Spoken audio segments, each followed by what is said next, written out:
Alam mo kung bakit minsan parang hindi tayo makausad sa buhay?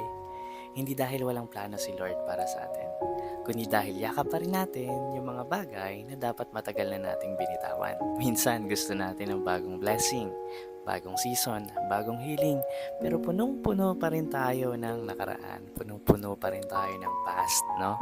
Past pain, past mistakes, past relationship, past failure.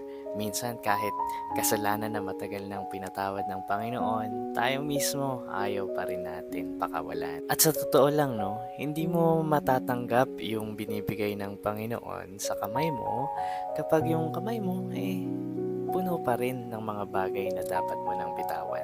The things that God is asking you to surrender. Alala ko yung sinabi ni Paul dun sa Bible na sa Philippians. Paul had every reason para mabuhay sa guilt ng past niya. First and foremost, no, he persecuted Christians before siya magkaroon ng calling na mula sa Panginoon. But then, look at what he said dun sa Philippians chapter 3 verse 13 to 14. Sabi niya dun, mga kapatid, hindi ko ipinapalagay na nakamit ko na ito, ngunit isang bagay ang ginagawa ko.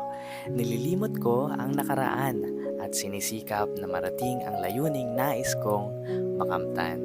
Nagpapatuloy nga ako patungo sa hangganan upang makamtan ang gantimpala ng pagkatawag sa akin ng Diyos sa pamamagitan ni Kristo Jesus, ang buhay na hahantong sa langit.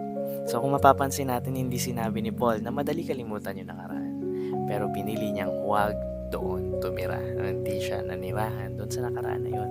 Kasi alam niya, if he keeps staring at his past, he will miss the future that God prepared for him. And maybe that's your message today, no? Hindi ka tinawag ng Panginoon para manatili sa old season mo. Hindi ka ginawa ni Lord para mabuhay habang nakakadena ka sa kahapon. Maybe today, God is asking you to release something. Ay, let go mo yan. Let go and let God. Diba lagi nating sinasabi? Hindi dahil gusto kanyang mawalan, kundi dahil may mas maganda siyang blessing na gustong ilagay sa buhay mo. But you need room for it.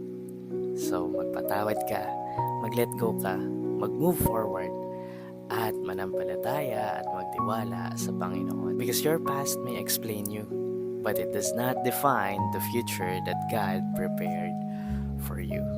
Alright? God is good all the time. At kung di ka pa nakafollow, baka naman. God bless. Bye-bye!